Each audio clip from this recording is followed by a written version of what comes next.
Hi everyone, today we'll talk about how to fix or how to solve Messenger doorbell calls. To know how to fix or how to solve Messenger doorbell calls, you should just go to Settings.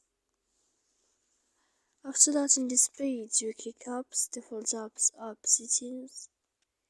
Here in this list, you will search about Messenger. Then in this list, we click on Apps, Default App, First Stop, and we click OK. Here we go to click Storage. Then in this list you click on First Stop and you click OK. Clear cache here, and then you can turn off your Wi-Fi. So please don't forget to support us by like and subscribe.